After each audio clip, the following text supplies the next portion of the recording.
आज उत्तर प्रदेश की विधानसभा में अखिलेश वर्सेस योगी हो गया। नेता सदन और नेता प्रतिपक्ष आमने सामने,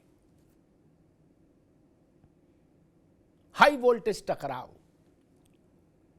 लेकिन अभी देश ने पिछले 3 दिन में लोकसभा में अविश्वास प्रस्ताव पर जो दृश्य देखा, जो भाव भंगिमा देखी सत्ता शिविर और विपक्ष की, उससे उत्तर प्रदेश की विधानसभा की आज की भाव भंगिमा इतर थी, अलग थी। पूछिए कैसे? लोकसभा में टकराव था, तीखापन ज्यादा था,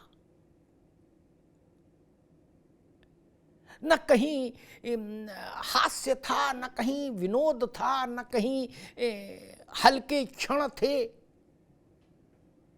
नहीं,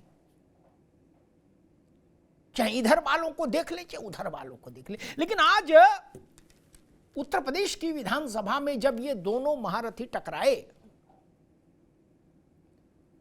तो चिंगारी कम नहीं निकली, या निकली तो बहुत कम निकली। हास्य निकला, विनोद निकला। कई बार तो ऐसा लगा कि लाफ्टर शो के चल रहा है क्या, इधर वाले भी हंस रहे, उधर वाले भी लोटपोट हो रहे। लोकतंत्र के लिए शायद ये चीज ज्यादा जरूरी है। मतभेद हो लेकिन तनाव नहीं हो, कटुता नहीं हो, और कटुता इस सीमा तक तो नहीं हो। आज अखिलेश यादव ने शुरुआत की। आज उत्तर प्रदेश विधानसभा का जो सत्र था उसका आखिरी दिन था, तो स्वाभाविक है दोनों पक्ष अपने अपने तीर कमान लेके पहुंचे थे पूरी तैयारी से। अखिलेश यादव ने शुरुआत की तो उन्होंने कहा कि भाई पहले भाजपा चाल, चेहरा और चरित्र से जानी जाती थी, अब भाजपा की यूपी की सरकार भ्रष्टाचार, बेरोजगारी और महंगाई से जानी जाती है। और यहां से उन्होंने शुरू करके फिर सांड पर होते हुए, फिर गोरखपुर में जल जमाव से होते हुए किसानों की व्यवस्था तक, अवस्था तक पूरा एक परिक्रमा की। उन्होंने भी इशारों इशारों में खूब तंज किए। कहा दिल्ली और लखनऊ के बीच में संघर्ष दिखता है, दोनों इंजन आपस में टकरा रहे हैं। और आज के पूरे इस सदन के उसमें इस वाद विवाद में 2 किरदार और भी महत्वपूर्ण रहे, जिनके चलते ये चुहल ज्यादा फलीभूत हुई। शिवपाल सिंह यादव, अखिलेश जी के चाचा, और दूसरे ओम प्रकाश राजभर। अखिलेश यादव ने कहा कि हमारे साथ थे जब राजभर जी तो एक गाना गाते थे, चल सन्यासी मंदिर में। बोले मैं बैठ जाऊंगा अगर उसके बाद वाली लाइन ये गा दे। अखिलेश यादव बैठे तो ओम प्रकाश राजभर भी, तू डाल डाल में पात पात, तो उन्होंने वो तो नहीं गाया, उसके बाद की अगली लाइन ये जरूर गा दिया, तेरे अंगने में मेरा क्या काम है। पूरा सदन हंसते हंसते बेहाल। फिर बारी आई योगी आदित्यनाथ की। उन्होंने भी तीर कमान तरकश से सन्नद्ध होके आए थे। उन्होंने कहा कि जो चांदी का चम्मच लेके पैदा होते हैं वो गरीब की पीड़ा, किसान की पीड़ा, वंचित की पीड़ा क्या जाने।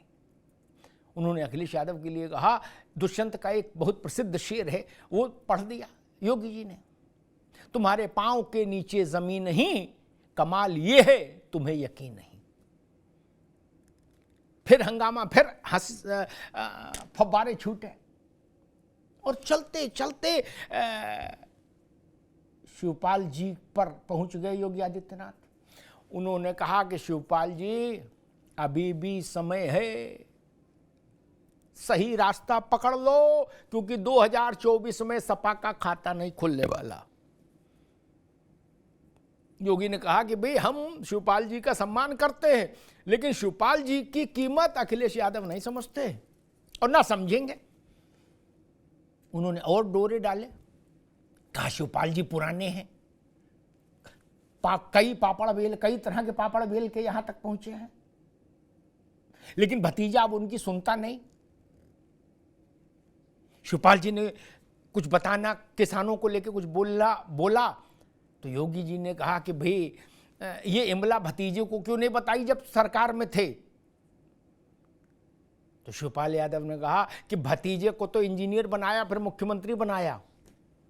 तो कुल मिला के इसके साथ काम की बातें भी होती रही। योगी ने अपनी सरकार की उपलब्धियों का पूरा ब्यौरा सामने रखा। अखिलेश यादव ने विपक्ष के नेता के तौर पर अपने आक्षेप दोहराए। लेकिन एक चीज इसमें राजनीतिक तौर पर महत्वपूर्ण है, बाकी तो आंकड़े और आरोप सामान्य चीजें होती ही है, कि योगी आदित्यनाथ ने आज अपने संबोधन में कई दफा शिवपाल यादव के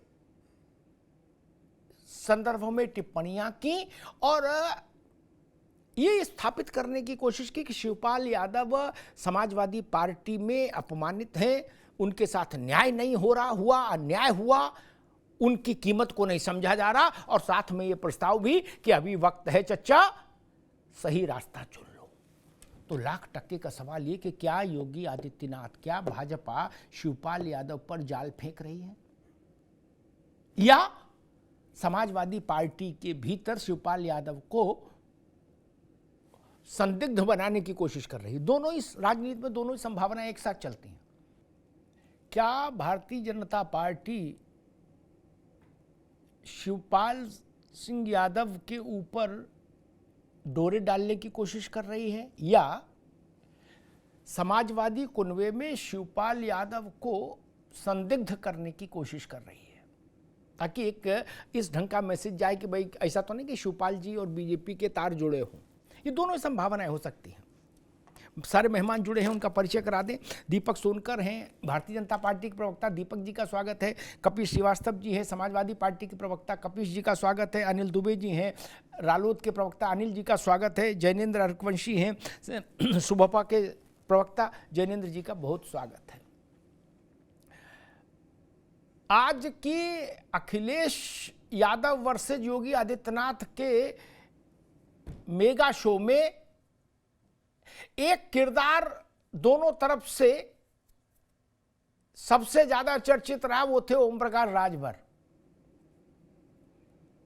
शिवपाल जी बोले कि भाई जल्दी शपथ दिला दो योगी जी इनको, नहीं फिर हमारे पास आ जाएंगे अगर रुक गए। और प्रदेश की राजनीति, विधानसभा में सबसे ज्यादा चर्चित ओम प्रकाश राजभर रहे, और प्रदेश की राजनीति में सबसे ज्यादा चर्चित हैं जयंत चौधरी। ये दो किरदार ऐसे हैं जिन पर हर तीसरा आदमी चर्चा कर रहा है कि भैया मसला क्या है, जरा समझ में आए। खैर, कपिश जी आपसे बात शुरू करते हैं कि बाकी सब तो ठीक है, आरोप ठीक है, सफाइयां ठीक है, आंकड़े ठीक है, ये चलता ही है। मूल बात जो मुझे समझ में आई वो शिवपाल जी वाली है। नहीं, चाचा पर इतनी मेहरबानी क्यों? कम से कम 10 बार मुख्यमंत्री जी ने कहा कि शिवपाल जी के प्रति मेरी सहानुभूति है, उनके साथ न्याय नहीं हुआ ना, और ये न्याय कर भी नहीं सकते, कीमत ही नहीं जानते आपकी। नहीं, ये डोरे डाल रहे हैं या उन्हें संदिग्ध कर रहे हैं कि जो कुछ सपा मिलना हो उससे भी जाएं। नहीं, होता है ना कि भाई लग जाएगा, अरे ना नहीं, तो तनखैया है। कबीर जी क्या लग रहा है इसके पीछे कुछ तो सियासत होगी दोस्त, ऐसा तो नहीं है। राजनीति में इतने बड़े चेहरे यूं फाउल तो नहीं खेलते कि मन की मौज है बोल दिया, नहीं ना जी। ये है कि योगी जी अपनी पार्टी का डीएनए नहीं भूल पाए। इनका तो शुरू से यही काम रहा है, आजादी से पहले से लेकर और आजादी के बाद से लेकर। जब ये स्कूटर पे चलते थे तो भी, और उसके बाद जब रेलगाड़ी पे चलने लगे तो, अगर कुछ नहीं बदला भारतीय जनता पार्टी का तो वो है डीएनए। इनको कोई खुशहाल परिवार अच्छा नहीं लगता, ना हमारे प्रधानमंत्री जी को और ना हमारे माननीय मुख्यमंत्री जी। पता नहीं इन दोनों लोगों को परिवार से बड़ी दिक्कत है। सम्मान मिल रहा है, नहीं मिल रहा है, वो व्यक्ति पूछते हैं कटाक्ष में जिनके पिता ने जिनको जन्म दिया उनकी मृत्यु पर अग्नि नहीं दे पाए, वहां तक जा नहीं पाए, पिंडा पार नहीं पाए, भले कल्याण सिंह का पार दिया। तो ये देश है, उत्तर प्रदेश है, सनातनियों का देश है, पुरातनियों का देश है, विविध भाषा मजहब का देश है। सभी देख रहे हैं इनका काम कि जो पिता का ना हुआ वो किसी का क्या होगा। और दूसरी चीज मैं आपको कह दूं जी कि आज योगी जी ने जो सारा उनका दर्द छलक रहा था आज किसानों के प्रति, उसके लिए हम उनको बहुत बहुत धन्यवाद देते हैं और आपके माध्यम से। ठीक, क्योंकि उत्तर प्रदेश के अंदर किसानों की जो दुर्दशा है, ठीक है। वो कपिल जी आज उस पे योगी आएंगे, जी के ही एक बार सबको बहस में ले आए, फिर किसानों पे आएंगे। किसान पर तो अखिलेश यादव बोल लिए, योगी जी बोल लिया, अब हम आप बोल क्या करेंगे? आनंद लो, मूल बात पकड़ो, बाकी तो चल ही रही है देश में सब कहानी। रुक जाओ भैया, रुको रुको रुको दादा रुको, नो नो नो, अभी रुक जाओ, अभी रुक जाओ, सबको बहस मिल जाए, फिर सबको बहस मिल जाए। एक चीज सनातनी पर कही कपिश जी ने, उसमें मैं एक तथ्य जोड़ दूं, फिर बाकी तो दीपक सोनकर के पास चलूंगा तो उनसे भी समझूंगा कि मसला क्या है चाचा का। सनातन की व्यवस्था में सन्यासी अंतिम दाह संस्कार नहीं करता, न पिता का न माता का। ठीक, ये बात पता होनी चाहिए सबको। ठीक, चाहे पिता हो चाहे माता हो, सन्यासी पुत्र है वो दाह संस्कार नहीं करता। ये एक व्यवस्था आदि शंकराचार्य बना के गए। ये कोई भाजपा कांग्रेस ने नहीं मिलके बना ली, आदि शंकराचार्य बना के गए, जो एक आचार संहिता बना के। कभी जी आएंगे आप तब बोल लेना, अभी रुक जाओ, कभी काय को परेशान हो। जो एक आचार संहिता बना के गए वो सन्यासियों के लिए, आचार संहिता का हिस्सा है। खैर ये समझना चाहिए। खैर दीपक सोनकर, मैं समझ नहीं पा रहा भाई, अखिलेश यादव के परिवार में और भी ढेर सारे लोग राजनीति में हैं। राम गोपाल जी हैं, तेज प्रताप हैं, और तमाम लोग हैं, डिम्पल जी, तमाम लोग हैं, नहीं धर्मेंद्र हैं, मेरे ख्याल से 50-75 लोग तो हैं ही राजनीति में, छोटे बड़े पदों पर। नहीं भाई, आप इधर से घुसो तो इटावा मैनपुरी कहीं भी जाओ तो रोड के हर साइड आपको बोर्ड मिलेंगे, किसी न किसी का अध्यक्ष है कोई ना कोई। तो उन सबको छोड़ के सारा दुलार चाचा पे शहद की तरह टपक रहा है। और अंत में यह भी कह दिया योगी जी ने कि चचा अभी भी वक्त है, ये उनके शब्द उद्धृत कर रहा हूं मुख्यमंत्री, कि चचा अभी भी वक्त है, सही रास्ता पकड़ लो। क्या दीपक सोनकर जी जाल फेंक रहे हो या उनकी हालत और खराब करना चाहते हो? ये हमको पता है कि जब कपिश जी के पार्टी में संघर्ष चल रहा था तो चाचा आपके संपर्क में थे, भाजपा के अच्छे से थे, ये भी हमको पता है, और भाजपा भी उनके संपर्क में थी, उसका लाभ भी उनको मिला शिवपाल जी को। तो ये बार बार वो बिछड़े पल याद आ रहे हैं क्या दीपक सोनकर जी? देखिए अमिताभ जी, इस बात को तो समझना पड़ेगा कि आपने जो बात जोड़ी ना, बहुत अच्छी बात जोड़ी कि आप अगर इटावा से सैफई और मैनपुरी की तरफ आएंगे तो एक ही परिवार के बोर्ड दिखाई देंगे और कोई ना कोई किसी ना किसी चीज का अध्यक्ष है। और श्रद्धेय मुलायम सिंह जी के बाद अगर पार्टी को किसी ने समझा है और पार्टी को समय देने का काम किया और पार्टी को एक नेतृत्व दिया तो चाचा ने दिया। जो एक जनता में प्रतिनिधित्व रखते हैं, जो जनता की एक समझ रखते हैं, वो चाचा ने दिया। मगर उसी पार्टी को चाचा ने क्या दिया? एक फोटो की चर्चा अभी आदरणीय समाजवादी पार्टी के राष्ट्रीय अध्यक्ष अखिलेश यादव जी ने ट्वीट करके करी। ओम प्रकाश राजभर को इस जगह पर खड़ा करके सम्मानित मिला और इस तरीके पर दूसरी फोटो को उन्होंने एक पहलू को तो देखा, दूसरे पहलू को नहीं देखा। जब स्वयं मुख्यमंत्री जी के साथ और स्वयं सारे विधानसभा अध्यक्ष जी के साथ ओम प्रकाश राजभर जी बैठे, और जब उन्होंने वो नहीं देखा कि अखिलेश जी ने अपने चाचा को सोफे के हैंडल पर खड़ा कर दिया, ये बैठाया कैसे अपमानित करने का काम किया जी। जी हाँ, ये बैठाया, अच्छी बात है बैठाया, मगर पहले कहाँ खड़ा किया था? हैंडल पे बैठाया। हैंडल पे खड़ा कैसे हो जाएंगे? इतना भारी भरकम शरीर है, हैंडल पे बैठाया कि यहाँ बैठ जाओ। हाँ हाँ भैया सोनकर जी। तो दूसरी बात यह है अमिताभ जी। भाई साहब, इस बात में जिस तरीके से जी ये भाव जो समाज में एक संदेश देने का काम है, और जिस तरीके से उत्तर प्रदेश के मुख्यमंत्री योगी आदित्यनाथ जी ने जो प्रदेश की व्यवस्थाओं को बदलने में काम किया है, वो निश्चित रूप से उन व्यवस्थाओं ठीक को है जोड़ते सोनकर हुए जी, मैं आधार बाकी बनाता मेहमानों है। को भी बहस में ले और आऊं, दूसरी बात- फिर प्रदेश को बदलने की स्थितियों में बाद में चलेंगे। इसीलिए मैं कपीश भाई का किसान की समस्या बाद में, पहले थोड़ा आज मेरा मन मिजाज बड़ा आह्लादित है, तो पहले इसको समझ लूं ये मसला क्या है। लेकिन एक बात जो मुझे दिख रही, कपीश जी माने ना माने, दीपक सोनकर जी माने ना माने, लेकिन मुझे दिख रही कि भाजपा शिवपाल जी को या तो इधर ले आएगी और नहीं तो वहां उनकी ऐसी स्थिति कर देगी कि जो मिलने की उम्मीद है उनको, और बाद में लड़कों को, आदित्य वगैरह को, उससे भी जाएंगे।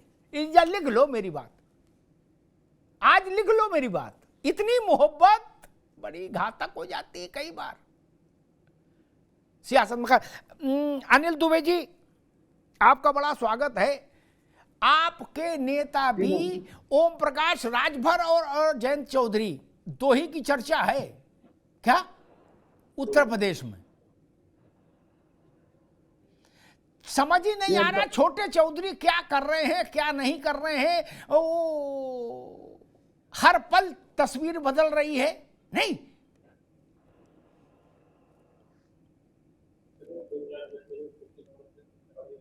अनिल जी जी, तस्वीर तो एक ही है अमिताभ जी। तस्वीर तो हम किसानों के साथ हैं, हम किसानों के मुद्दे पर ही हम अडिग हैं, किसानों के लिए ही हम संघर्ष करते हैं। हम जब भी बात करते हैं तो उत्तर प्रदेश के किसान के हित की बात करते हैं, चाहे उनके गन्ना मूल्य के बकाये की बात हो, चाहे उनको गन्ना मूल्य का रेट बढ़वाने की बात हो, चाहे बाढ़ पीड़ितों को सहायता दिलाने की बात हो, चाहे वो त्वरित आर्थिक विकास योजना में सभी विधायकों को समान धनराशि दिलाने की बात हो, चाहे वो किसानों को फ्री बिजली जो सरकार ने वादा किया था अभी तक नहीं मिली उसको दिलाने की बात हो। अगर हम इन बातों को लेकर के भी हमारी पार्टी के विधायक माननीय मुख्यमंत्री जी से मिलते हैं तो भी अफवाह। हमारे नेता अपनी पत्नी का इलाज कराने में व्यस्त हैं, उनको समय नहीं मिल पाया तो भी वही अफवाह। अगर हम कुछ भी करते हैं, हमारी पार्टी के नेता चाहे संघर्ष करें, चाहे वो किसानों की पंचायत करें, हर चीज में अमिताभ जी अर्थ एक ही लगा रहे हैं, एक ही अफवाह है। कल तक ये हमको कहा करते थे कि राष्ट्रीय लोकदल का क्या है, राष्ट्रीय लोकदल का कोई जनाधार नहीं है।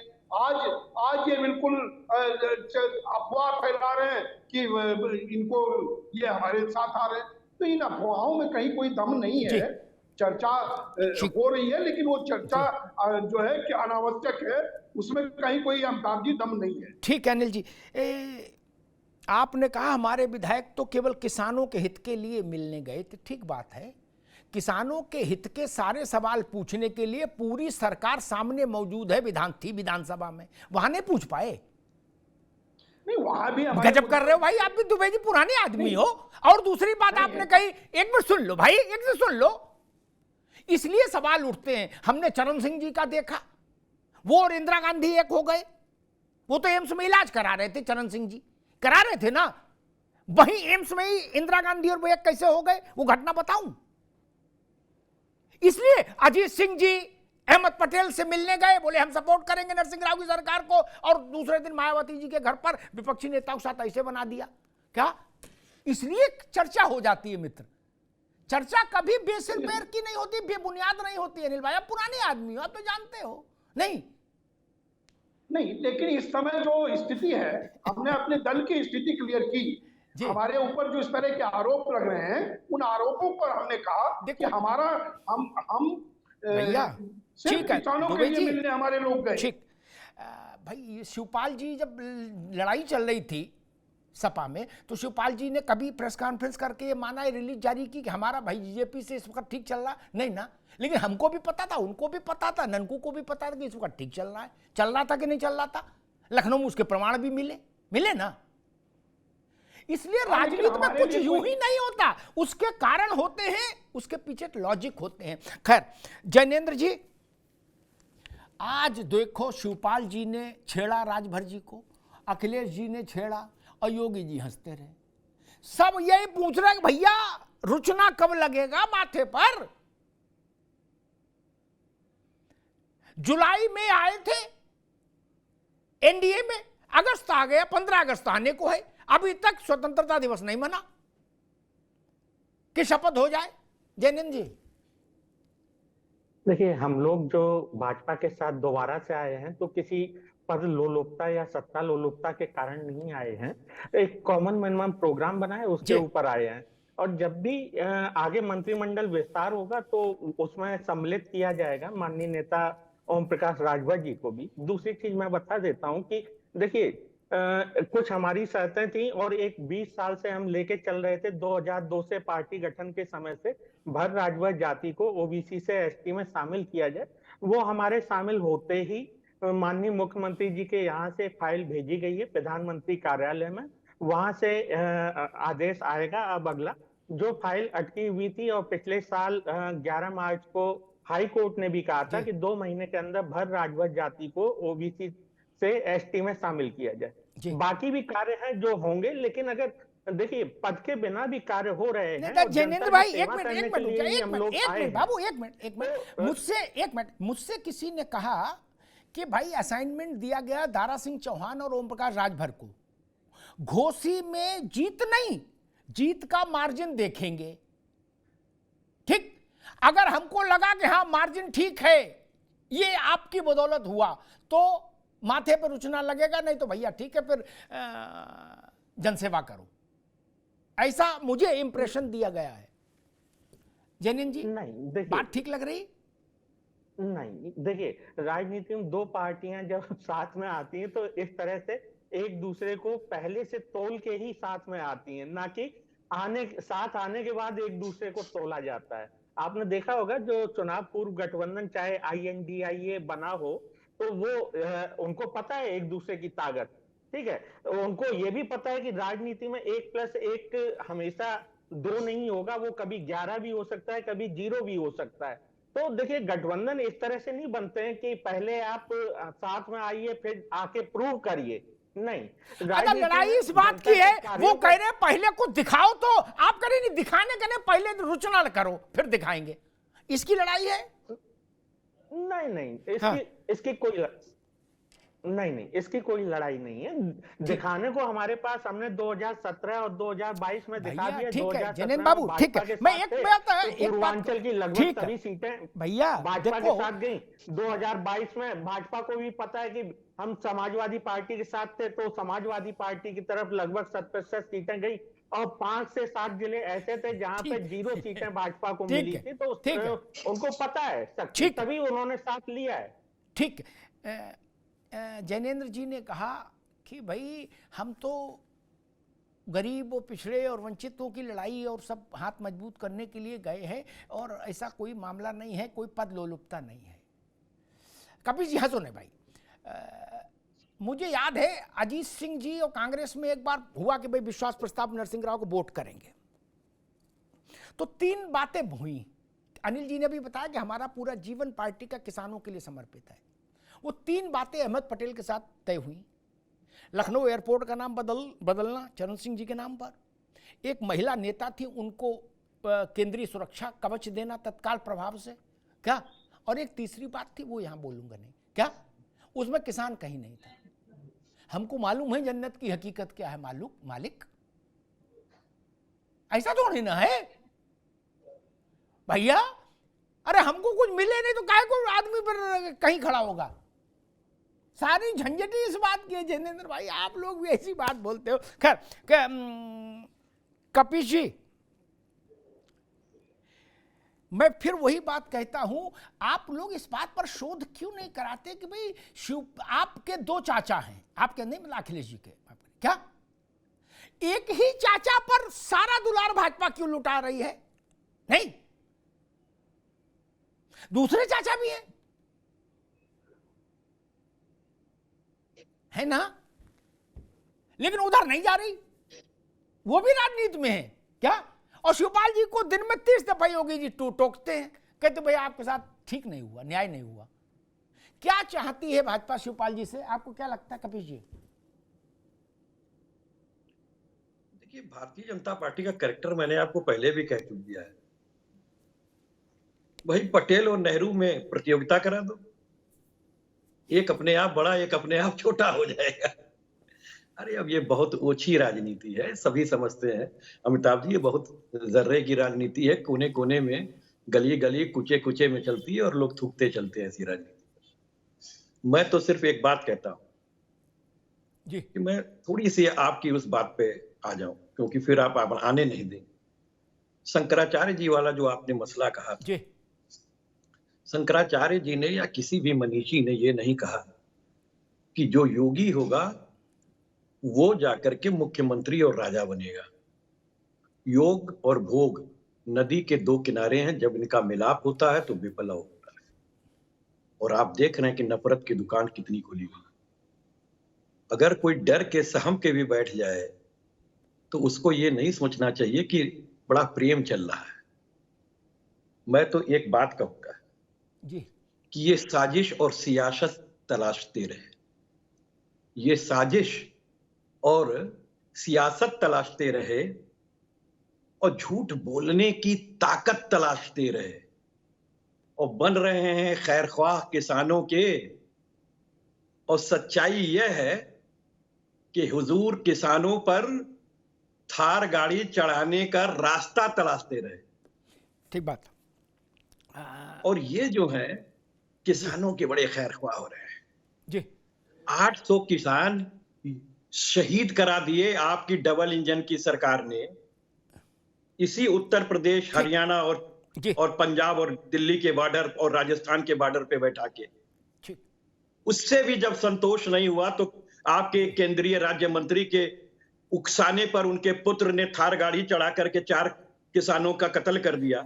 जी आज भी आप जिन ठीक वो किसान आंदोलन और थार पर हम लोग कई बार चर्चा कर चुके हैं।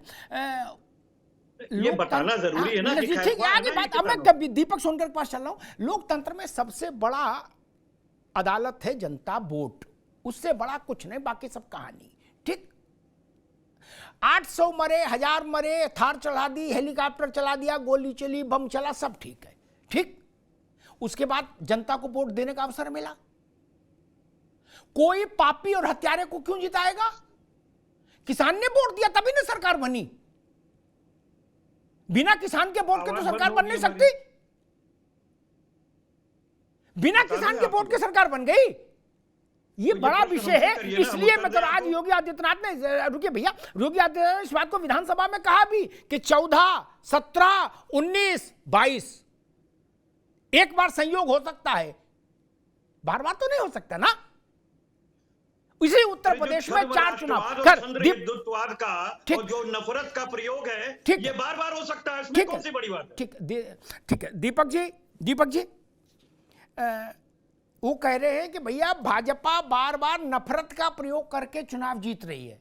और मैं खैर चलिए, हाँ बताइए दीपक जी। आपके विरोधी आरोप लगा रहे हैं कि आप नफरत का वो करके, हालांकि मैं इस तरह के आरोप से कभी इसलिए सहमत नहीं होता क्योंकि दूसरी पार्टी भी प्रचार करती है अपना। ऐसा तो नहीं उसके नेता मौन व्रत रहते हैं, चातुर्मास में प्रवास करते हैं, चुनाव में वो बोलते हैं ना कि ये नफरत फैला रहे हैं। नहीं भाई, ऐसा तो है नहीं कि भाई एक आदमी फैला रहा तो कोई बोला नहीं इसलिए वो जीत गया। आपके नेता भी हेलीकॉप्टर लेके घूमे, जी भी चतुर्मास घूमे ना, वही मसला है। दीपक सोनकर देखिए अमिताभ जी, उत्तर प्रदेश की जनता ने हर किसी को, समाजवादी पार्टी हो उसको भी आशीर्वाद दिया, कांग्रेस की पार्टी हो उसको भी आशीर्वाद दिया और बसपा को भी आशीर्वाद दिया। 4 बार मुख्यमंत्री उत्तर प्रदेश के अंदर समाजवादी पार्टी को बनने का अवसर दिया और जनता ने उनको भरपूर आशीर्वाद दिया। मगर जनता ने उसी परफॉर्मेंस के आधार पर लगातार उस निर्णय को कर रहे हैं। ठीक बात है, 2014 का निर्णय हुआ, 2017 का निर्णय हुआ, 2019 का निर्णय हुआ, 2022 का निर्णय हुआ। वो निर्णय कैसे हुआ? तराजू पर तोल करके। किसने अपनी सरकार के कार्यकाल पर किसने उन गरीबों की जमीनों को छीनने का काम किया और किसने उन गरीबों को उन आवासों से जोड़ने का काम किया? किन्होंने उस व्यापारियों को लूटने का काम किया और किसी ने उन्हीं व्यापारियों को बढ़कर के इन्वेस्टर समिट जैसे उत्तर प्रदेश में बड़े संस्थान ला करके बड़े व्यापार को लगाकर बढ़ाने का काम किया? किसने कानून व्यवस्था को मजाक बना करके दंगे कराए उत्तर प्रदेश में?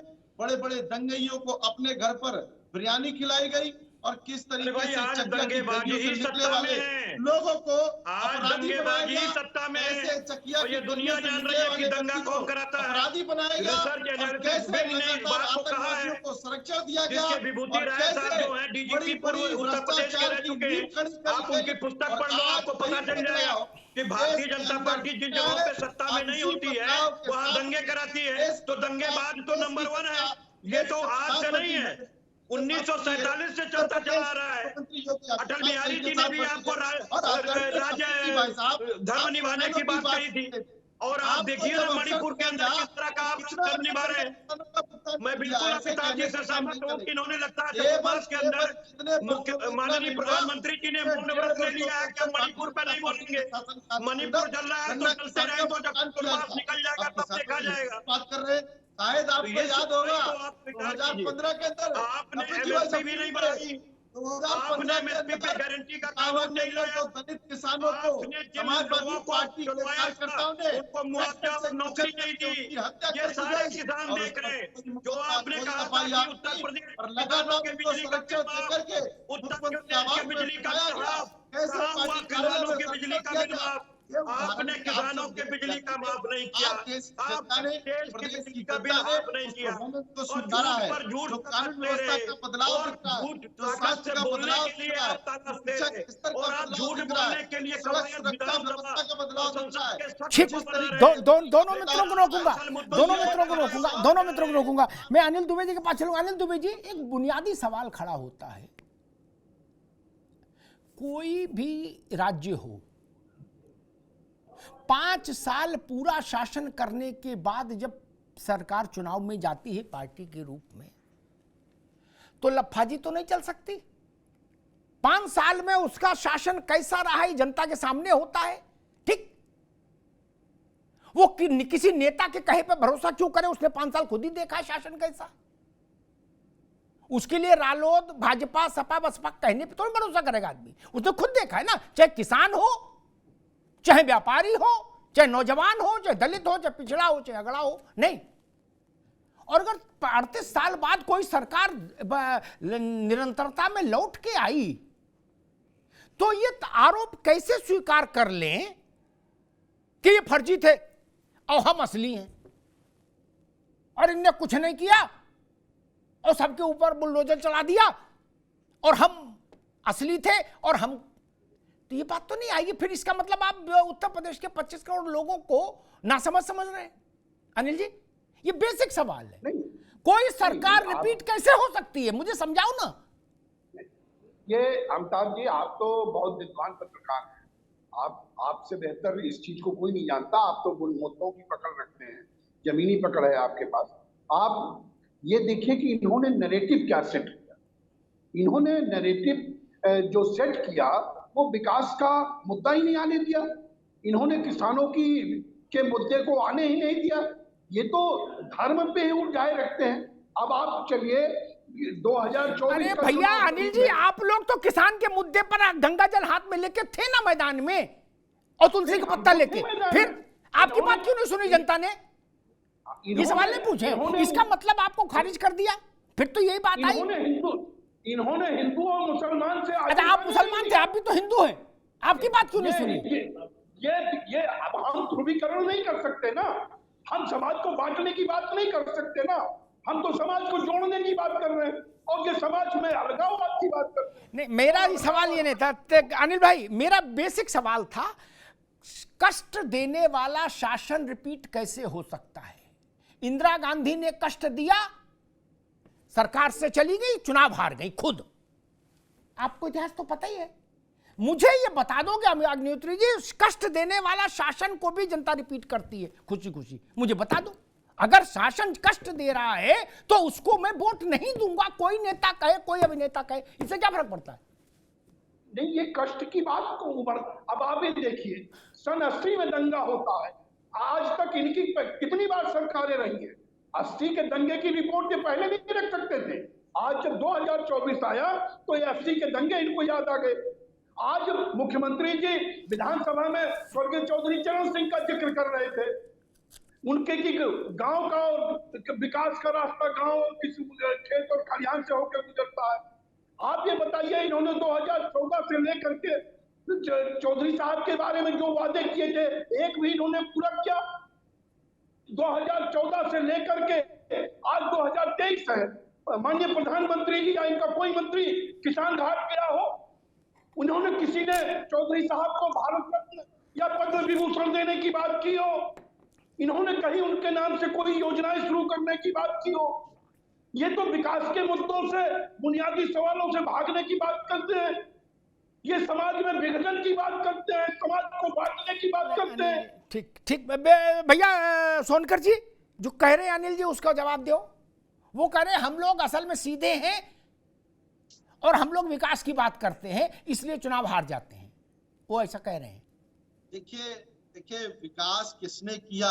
मैं तो यहाँ तक इन्हें ढूंढ पाया विकास कौन लड़का है जिसको सब कंधे पे लिए घूम रहे हैं। मैं वही कह रहा हूँ ना, किस मोहल्ले का लड़का है? क्षेत्र के अंदर से हमारे डील सब अपनी कर रहे हो, अपनी डील कर रहे हो और विकास के माथे डाले दे रहे हो। बोले अग्निहोत्री जी हम तो विकास की बात कर रहे हैं। मैं आज तक ये नहीं समझ पाया विकास है कौन। सोनकर जी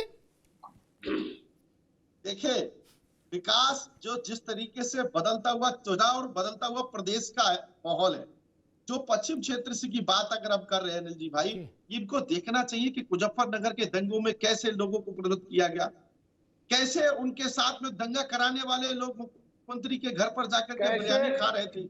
कैसे पलायन करने की झूठी खबरें आई थी, पलायन करने की झूठी खबरों को डेवलपमेंट किया और आपने बात करी थी धर्म की बात, आपने मुजफ्फरनगर के दंगों को पूरे पश्चिमी उत्तर प्रदेश में फैलाने का काम किया। हमारे नेता चौधरी अजीत सिंह जी ने, उनके राष्ट्रीय महासचिव जी वो क्या नारा लगाते हैं? वो नारा लगाते हैं जय हो मुलायम में लगे रहे, हम बांटने में लगते, वो नारा लगाते हैं, रामचरितमानस की चौपाई पर सवाल खड़ा करते हैं और उसी पर सवाल खड़ा करते हैं। और कैसे समाजवादी पार्टी कार्यालय के बाहर अनुचित शब्दों का प्रयोग करके उन शब्दों का बदनाम करने का प्रयास किया जाता है, तब आप कहां चले जाते हैं?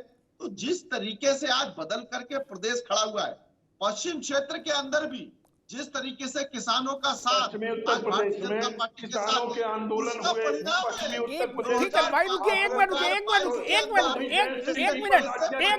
सोनकर जी, एक मिनट रुकिए। अनिल जी आप भी रुकिए। छोटी छोटी बातें छोड़ो, पश्चिम के लिए सबसे बड़ा उदाहरण मैं सामने रख देता हूं। उससे बड़ा उदाहरण पश्चिमी उत्तर प्रदेश में गाजियाबाद से सहारनपुर तक का सबसे बड़ा उदाहरण है राजनीति का। 2019 का चुनाव जैनेन्द्र बाबू, लोकसभा का, देश का सबसे मारक क्षमता वाला अलायंस उत्तर प्रदेश में, सपा बसपा आरएलडी, ठीक। अपने घर से लड़े चौधरी साहब अजीत सिंह जी, क्या मुजफ्फरनगर से, और चुनाव हार गए। बात वो भी गरीब की, किसान की कह रहे हैं। तो वोट देने क्या जापान से लोग आए थे? आपको वोट क्यों नहीं दिया? इससे बड़ा कोई गठबंधन करोगे क्या?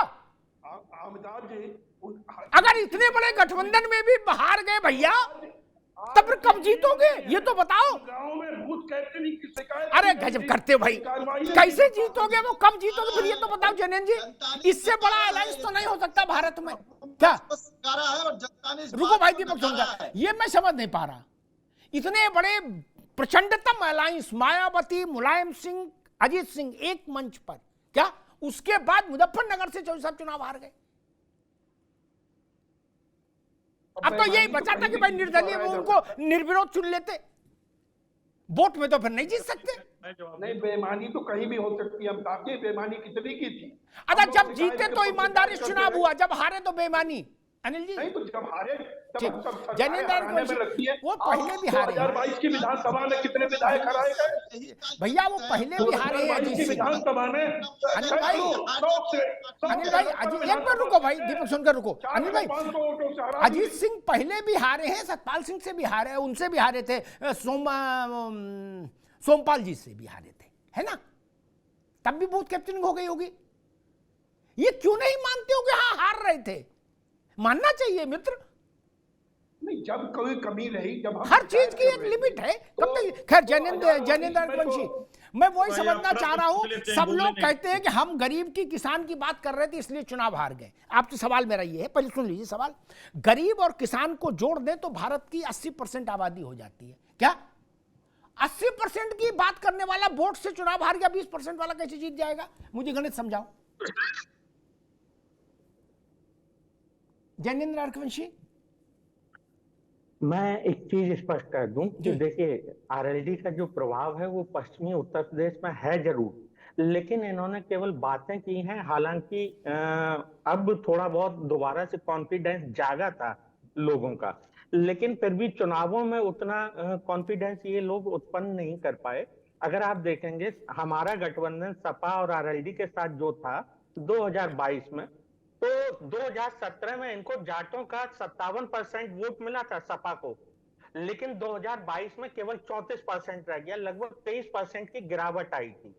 तो यहां से एक स्पष्ट होता है कि लोग काम देख के वोट दे रहे हैं, ना कि बातें करने वालों को वोट दे रहे हैं। आपने बातें बहुत की हैं कि ये कर देंगे वो कर देंगे, लेकिन लोगों ने देखा उसके ऊपर वोट किया। जबकि आप लोग और बाकी सभी कह रहे थे उस समय चुनावों के दौरान कि किसान नाराज है। ठीक, पश्चिमी उत्तर प्रदेश का, हरियाणा का किसान नाराज है, लेकिन हुआ क्या कि किसानों की नाराजगी हमें कहीं दिखाई नहीं दी। इसका मतलब यह है कि कहीं ना कहीं काम अच्छा हुआ। दूसरी चीज मैं बताना चाहूंगा कि अभी हमारे जैसे कपीस भाई ने बहुत स्पष्ट किया कि मुझे आवाज नहीं आ रही है आरएलडी प्रवक्ता की। तो मैं एक चीज स्पष्ट करना चाहूंगा, कपीस भाई ने कहा कि योग और भोग, देखिए राजनीति करना कोई भोग नहीं है।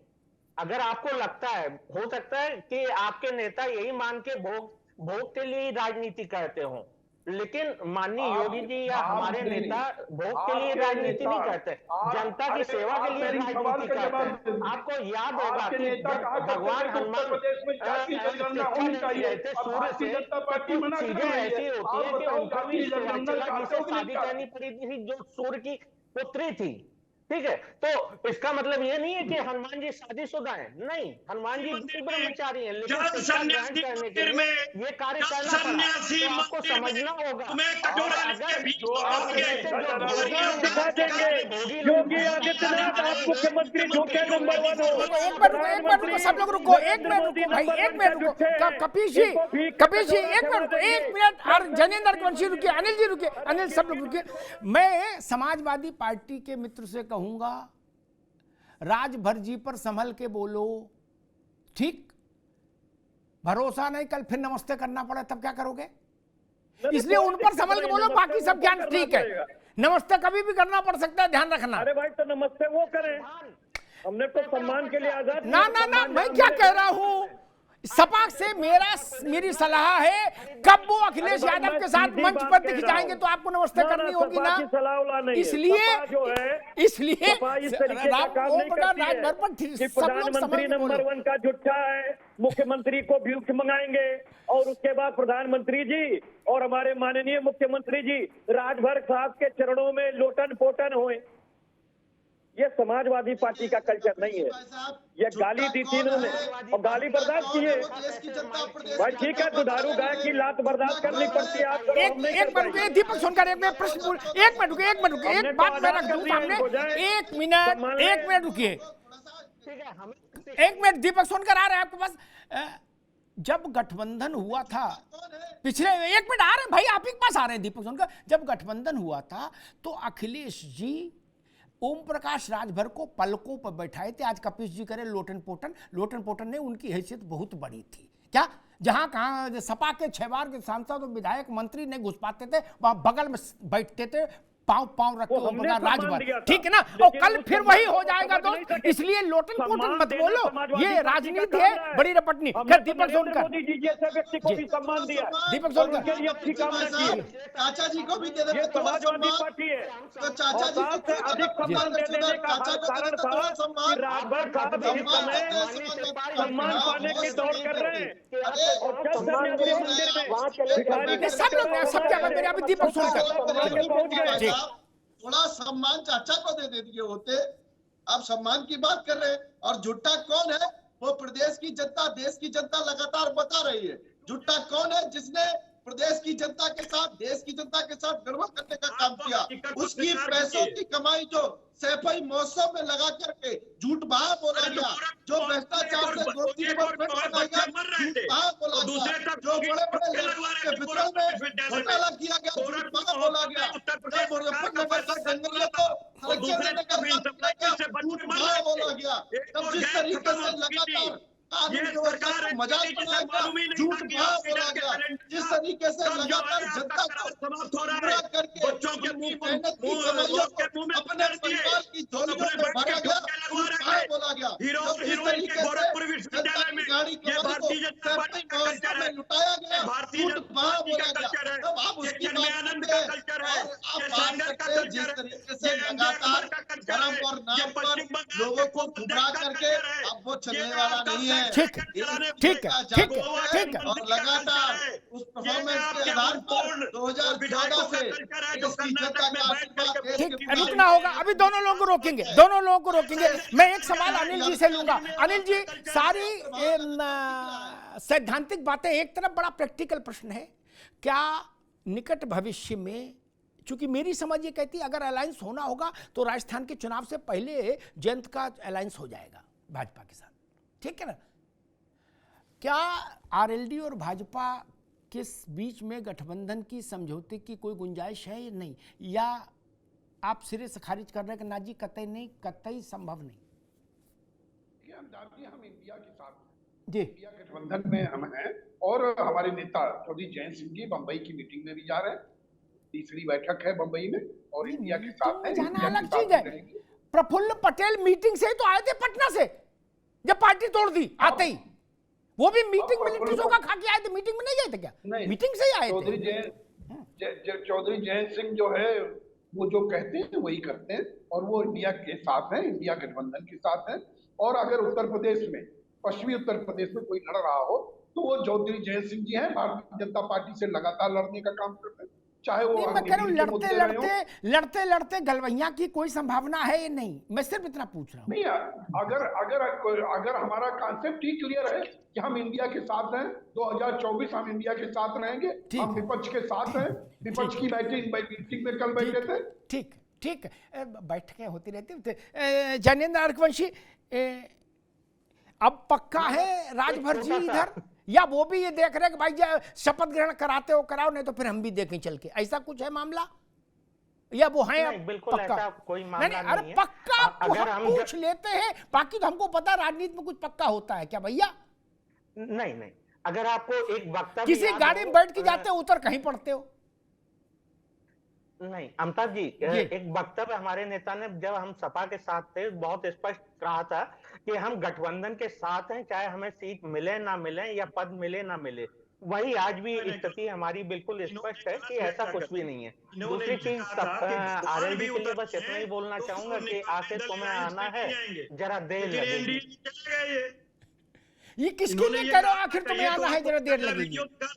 अरे इन पर क्या वो करना भाई, जैनेंद्र, ये किसके लिए गा रहे हैं आप, आखिर तुम्हें आना है जरा देर लगेगी? आरएलडी के लिए बता दिया है।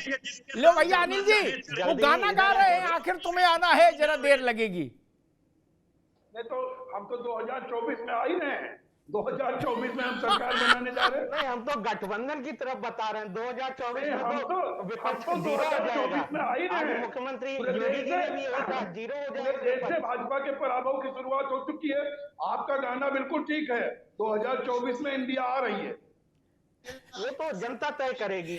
जनता ने अभी तक तो आप पे भरोसा किया नहीं, घटता जा रहा है कद। ठीक है कपिल जी, एक यही सवाल आपसे पूछ लेता हूं, बाकी सब सैद्धांतिक बात छोड़ दीजिए, जब समय कम है इसलिए सिद्धांत में उलझिएगा तो समय बेकार चला जाएगा।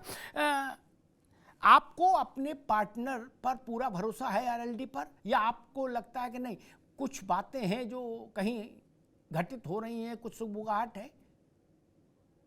देखिए, बहुत सीधी बात कह रहे हैं जी। जब किसी से दोस्ती कीजिए तो उससे प्रॉफिट और लॉस और कब बदल जाएगा कब नहीं बदलेगा ये नहीं सोचा जाता।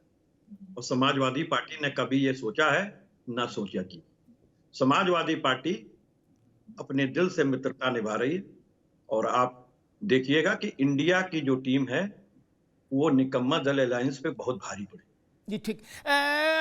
सोनकर जी, वही सवाल आपसे, आपसे दो सवाल। राजभर जी का राज्यारोहण कब होगा, और क्या आरएलडी और आपके बीच में कुछ है, कुछ संभावना चल रही है, कुछ मेल मुलाकात पर्दे के पीछे हो रही हैं? इसलिए क्योंकि हमने इतने सावन देखे, हम इन बातों से कभी प्रभावित नहीं होते नेताओं की कि नहीं नहीं देखिए हमने तो सौगंध ले ली। हमने मुलायम सिंह का और भाजपा का देखा कार्यक्रम, छोड़ो बाकी को, जय जेटली के घर पे। देखिए अमिताभ हम घटना बता दे, दिन बता दे, कौन किसकी गाड़ी में गया वो बता दे। इसलिए इन सब बातों से मैं सुन लेता हूं। आप लोग मित्रों, प्रवक्ताओं की अपनी एक मर्यादा है, अच्छी बात है, अच्छे से रखते हो इस बात क्या? से लेकिन हम खेल जानते हैं कि राजनीति में दरवाजे सबके लिए खुले। ठीक है दीपक सोनकर। हाँ। देखिए राजनीति में अमिताभ जी, जब चुनाव आते हैं तो बहुत सारे दल एक दूसरे के साथ जाते हैं, एक दूसरे के साथ छोड़ते हैं, और कहीं ना कहीं किस तरीके से राजनीतियों को एक अंतिम पायदान पर खड़े होकर के व्यक्ति की योजना से जोड़ने के लिए भी बढ़ते हैं। आपने राजभर जी की बात करी। देखिए जिस तरीके से आदरणीय राजभर जी जिस देश के प्रधानमंत्री नरेंद्र मोदी जी से प्रभावित होकर के, उत्तर प्रदेश के मुख्यमंत्री आदरणीय योगी आदित्यनाथ जी से प्रभावित होकर के एक हाथ से हाथ मिलाकर के काम करने, और कैसे गरीब कल्याण की योजनाएं गरीबों तक पहुंचे। अरे भाई योजनाओं को तो तब पहुंचाएंगे जब मंत्री बनाओगे, ऐसी योजनाओं को कैसे पहुंचाएंगे? मैं वही आ रहा हूं साहब जी। इसका फैसला हमारा भारतीय जनता पार्टी की कार्यपद्धति और सिद्धांतों को आप अच्छे से वाकिफ है कि किसी एक व्यक्ति के नेतृत्व से निर्णय करने से नहीं होगा। जो परिवार की मीडिया है निर्णय कर दिया तो हो गया है। यहाँ सामूहिक निर्णय के आधार पर शीर्ष नेतृत्व तो प्रदेश का नेतृत्व, और उसी आपने कही आरएलडी की, हम तो कहते हैं कि यहाँ तो स्वागत है कि भारतीय जनता पार्टी के साथ, उसकी कार्यपद्धति के साथ, ठीक है, सिद्धांतों के साथ। ठीक भाई रुकिए एक मिनट रुकिए राज, ठीक है दीपक बाबू आगे बात। राजभर जी के मिजाज को यूं समझिए, मैं उनका इसलिए उनसे प्रसन्न रहता हूं, राजभर जी की बात से। बात सच्ची करते हैं, पाखंड न्यूनतम करते हैं लेकिन सभी नेता करते, लेकिन न्यूनतम। पूछो कैसे? वो ये नहीं कहते कि दिस दैट और जो बड़ी बड़ी सैद्धांतिक बातें। उन्होंने साफ कहा कि भाई हमने अखिलेश यादव से पूछा, 8 वाले को राज्यसभा और 6 वाले को एमएलसी भी नहीं दोगे? सीधी बात, खुला खेल फरुक्काबादी। उन्हें इन्हें का दलित, पिछड़े, अगड़े, किसान, मजलूम, ब्ला ब्ला ब्ला सेमिनार नहीं की। बोले हमने तो भैया अखिलेश जी से सीधे पूछा कि 8 वाले को राज्यसभा भेजोगे? अनिल जी आपकी तरफ इशारा था, है? अब बोले 6 वाले को चना मुरमुरा खिलाओगे? ऐसी सीधी बात करने वाला आदमी मुझे पसंद है। क्या गोल गोल नहीं जलेबी बना रहे हैं कि दलित, आदिवासी, पिछड़ा, गिरिवासी, वनवासी, ये सब कुछ नहीं, सीधी बात। भाई राजनीति करने आए ना, इसी की डील है। यही तो एडवाइस करिए, वही तो डील है सबके लिए। भाई जयंत जी को राज्यसभा नहीं भेजे होते तो वो अब तक तो चले गए होते। मैं ये कह रहा हूं नहीं कभी से आप आगे बात आगे। इसलिए मैं राजनेताओं से कहता हूं हिपोक्रेसी न्यूनतम करिए। सबकी जानते हैं भैया, और कौन कब कहां किसके साथ अलाइन हो जाएगा कोई गारंटी ले सकता है। खैर, मूल प्रश्न शिवपाल जी का था। आज इतने बड़े सदन में, इतने बड़े बड़े विषयों के बीच, सदन के 2 सबसे बड़े चेहरे, नेता सदन और नेता प्रतिपक्ष, और दोनों के उस भाषणों में, दोनों की नोक झोंक में शिवपाल जी एक स्थायी कैरेक्टर बन के आज उभरे। क्या ये छोटी बात नहीं है? सब हम तमाम नेता हैं जो हाउस में बड़े हैं, पुराने हैं, क्या किसी की जिक्र नहीं किया मुख्यमंत्री ने? क्यों? शिवपाल जी का पुराना संपर्क है ही भाजपा से, इसमें तो कोई बुराई की बात नहीं। इसमें तो वो भी नकारे तो मैं नहीं मानता, क्योंकि मैं तो आंखों देखी जानता हूं, बाकी कहानी में तो कोई रखा ही नहीं। कोई कुछ कहे, अनिल जी तो लखनऊ में रहते हो तो जानते ही मेरी बात सही है। एक बना था संपर्क, फोन करिएगा तो उस संपर्क का डिटेल बता देंगे। यहां ठीक नहीं। तो मैं समझना चाह रहा हूं कि भाई इतने बड़े नेता को, और जबकि वो परिवार के हैं, वो रविदास मल्होत्रा थोड़े ना है, वो तो परिवार के ही हैं, चाचा है। फिर उन पर जाल फेंक रही है भाजपा, तो कुछ सोच समझ के फेंक रही होगी। ये भी कच्चे खिलाड़ी तो है नहीं। ये भी जानते हैं। अब एक पहलू, दूसरा पहलू ये अनिल भाई कि जब आप सार्वजनिक तौर पर जाल फेंकते हो ना, क्या तो उसमें जाल में फंसाने की इच्छा कम होती है, बदनाम करने की ज्यादा होती है। ये भी मैंने देखा। कपीश बाबू बोले उधर इस संदेह पैदा कर दो, क्या जयंत चौधरी से गुपचुप चल रहा है जो कुछ चल रहा है, क्या बाकी अनिल जी से कह रखा भाई आप खंडन करते रहो, क्या जिस दिन करना होगा उस दिन टेलीफोन कर देंगे आप खंडन मत करना, अब जा रहे हैं शाम को, ठीक है तब तक करते रहो। यही होता ही है, यही होता है राजनीति में, क्या। लेकिन जिस दिन जयंत चौधरी के लिए सार्वजनिक तौर पर भाजपा बोलने लगे, मैं समझ जाऊंगा ये जयंत चौधरी को नुकसान तो नहीं कर रहे कहीं। ये सब चीजें बोली नहीं जाती हैं तो चुपचाप कर ली जाती हैं। शिवपाल जी पर इतना जो प्रेम उमड़ा है, और साथ में मुख्यमंत्री ने यह भी कहा कि भाई आपकी कीमत ये नहीं समझ सकते, न समझे हैं न समझेंगे, आप कितने कीमती हो चचा। अखिलेश जी ने कहा कि फिर आप ट्यूशन ले लो चाचा से। बात यहां तक पहुंच गई। इसके पीछे कुछ तो होगा। वो कुछ क्या है? वही राजनीति के विद्यार्थियों के लिए शोध का विषय है कि वो कुछ क्या है। मुख्यमंत्री जी भी ये भी जानते हैं कि मैं बार बार नाम लूंगा तो व्यक्ति का वजन बढ़ जाएगा, क्या फिर भी नाम लिया। मुझे ऐसा लगता है कि अभी 24 के चुनाव से पहले उत्तर प्रदेश में व्यक्तियों का आना जाना और होगा, शिफ्टिंग होगी। अनिल जी आप भी मेरी बात से शायद सहमत होंगे व्यक्तिगत तौर पर, क्या अभी सबके हाफ वो होते नहीं से पकौड़ी वाले सैंडविच वाले होते हैं, क्या ब्रेड पकौड़ा वाले, ये हाफ फ्राई करके रख लेते हैं। ग्राहक आया 2 मिनट में डाला दे दिया। सबकी हाफ कुक्ड वो चल रहे हैं डील कि ठीक है हम देख लेंगे फिर बताएंगे टाइप का, नहीं। और समाजवादी पार्टी के लिए भी,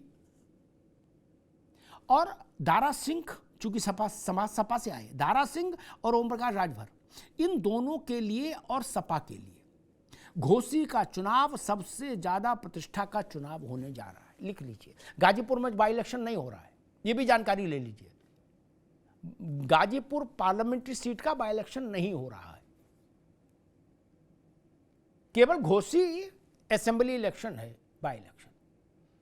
उसका कारण है, अगर घोसी में सपा हारी तो ओम प्रकाश राजभर का यह दावा मजबूत हो जाएगा कि हम थे इसलिए आप जीते थे पूरब में। और अगर सपा जीत जाए घोसी तो सपा यह कह सकती है कि हमने जो पूरब जीता उसमें ओम प्रकाश राजभर की भूमिका नहीं थी। गलत तो नहीं कहा जयनंद बाबू?